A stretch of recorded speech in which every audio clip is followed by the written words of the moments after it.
am the president of the Italian Veterans of the War of Liberation. The War of Liberation, of course, 1943-1945, when we fought together with the British 8th Army and the American 5th Army.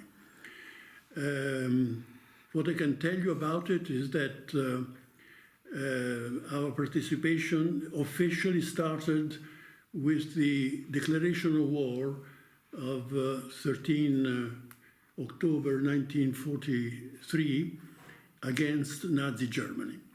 But before that, there had been already a resistance of our own troops and civilians, as you very well know.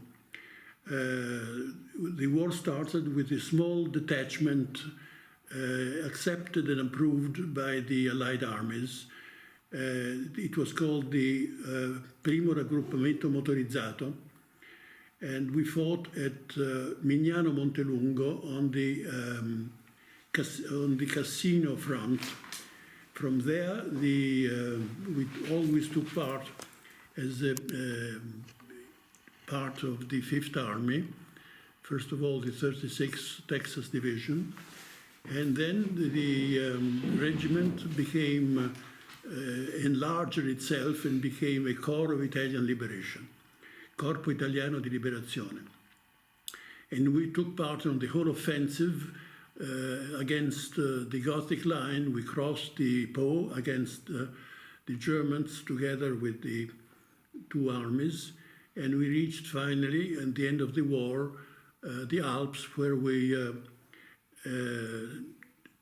put some garrisons in lieu of the American troops that were withdrawing and going, a few of them, to fight in CBI against Japan.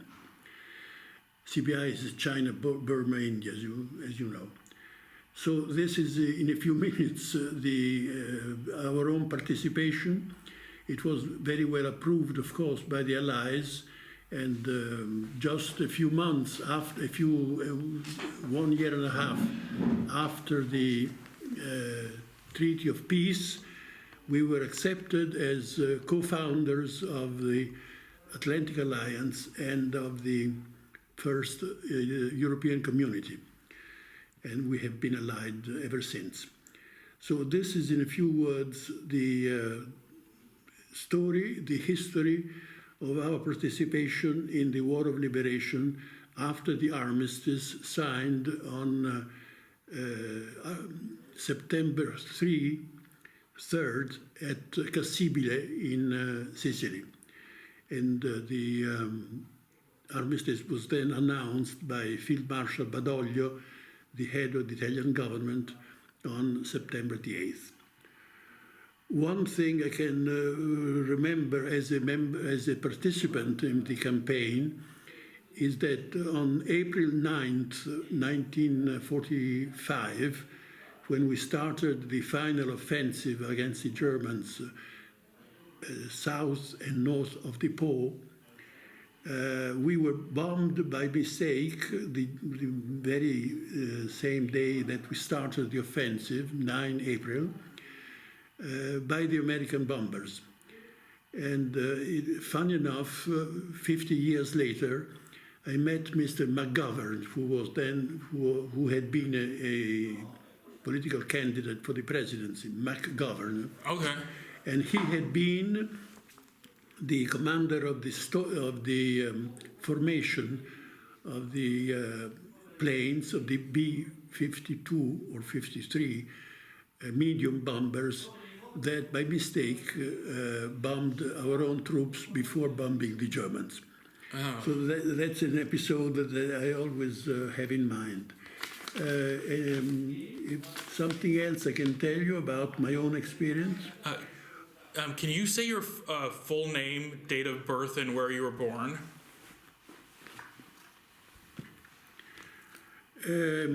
Another thing that may interest you. Okay. That may interest you is that my own uncle, Lauro de Bosis, started the resistance and the opposition against fascism 10 years before the war, in 1931. Okay. And he organized a group of anti-fascist militiamen and civilians and journalists and others. And he then flew over Rome. He had learned to fly a few months before when he was in England as an exile. And he flew over Rome launching 400,000 leaflets against fascism and urging the Italian people to make a strong opposition against fascism. And he never came back from that flight. In memory of him, as you will see in the papers I gave you, there has been a lectureship on Italian civilization was founded at Harvard. So that and it is still in operation. The Alessandro de Bosis lectureship on Italian civilization. And it is the Harvard University that invites Italian men of culture to discuss Italian civilization there. So just, this is he was a member of my family, brother of my own mother. Okay. I don't see many other things to tell you about the war, the war in the trenches and the war. I was a liaison officer, an Italian liaison officer with the 8th Indian Division, a member of the 8th Army. I gave you the photo of the letter of the Citadel by Clark. I gave you the book that I wrote in No Man's Land. Okay. Was presented in London at the Tower of London by the Royal Fusiliers, and the son of the commander of the 8th Army was there. Okay. Any questions before? Yeah. And so can you just say your name? So how do you pronounce your name? Alessandro Cortese de Bosis. You can read it. Yeah. And you read Italian, don't you? Yeah, I just wanted to hear you say it. And Alessandro Cortese de Bosis. And where were you born? In Rome in 1926. Okay, and I will have to leave you in a few minutes. Before. Okay, it's put other questions if you like. Did you meet General Clark? Yes, several times. Several times? Yes. Did you discuss just the military matters? I went to see him when I was Consul General in New York. Okay. At the Citadel. Okay. And the important thing is that when you enter his office, this was in 1975, there was a huge sign of Rome with lots of holes due to the machine guns and bombing when he entered Rome in June 4th, 1944. Okay. And then he came back to Rome. He was invited by the President of the Republic. I was at the presidency in that time as a diplomatic advisor to the President, and then I accompanied him to Florence to the military cemetery in Florence. So I've seen it a few times.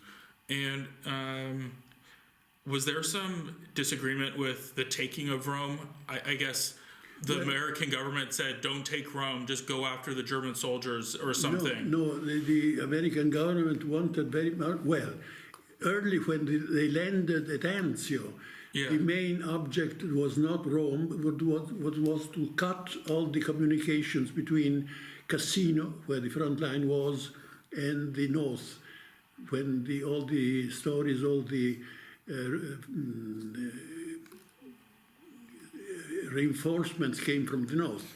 So the main idea was to cut the two roads, Via Appia and Via Asilina, that converge on the Cassino front.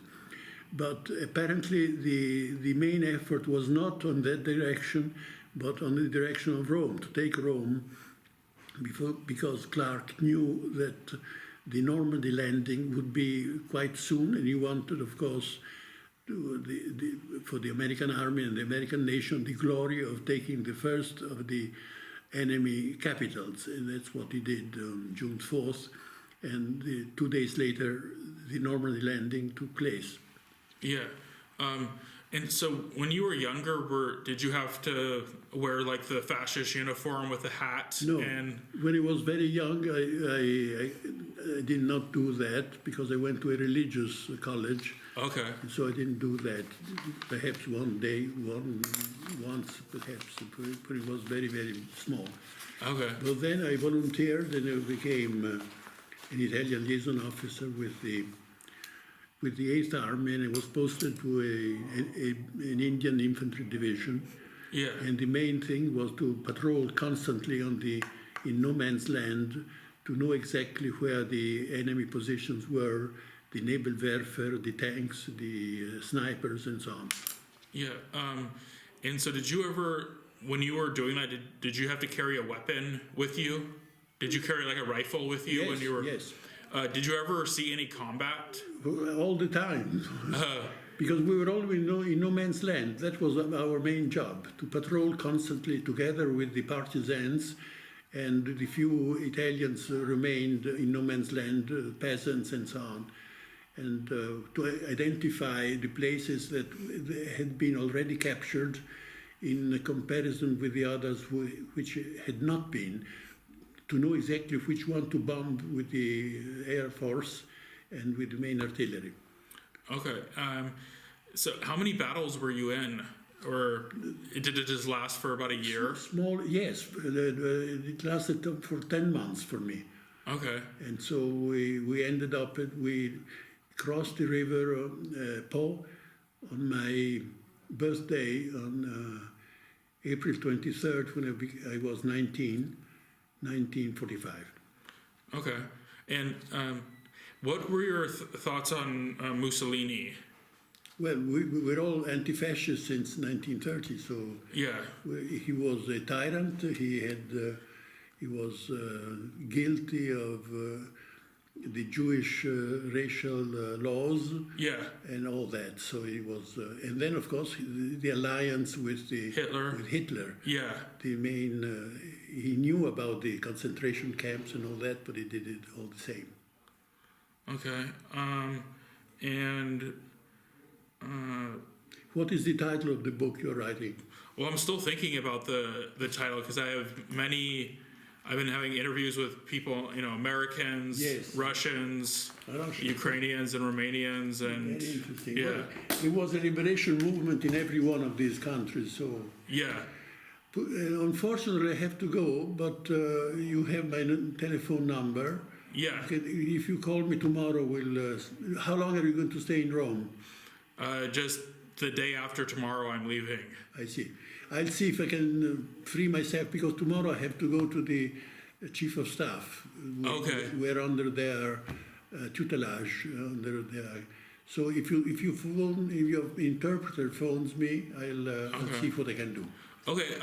So is there any possibility that you'll be free tomorrow to meet, to have a meeting? I will see if I can do it. Okay. I'll have to see my agenda and make a few phone calls. Okay.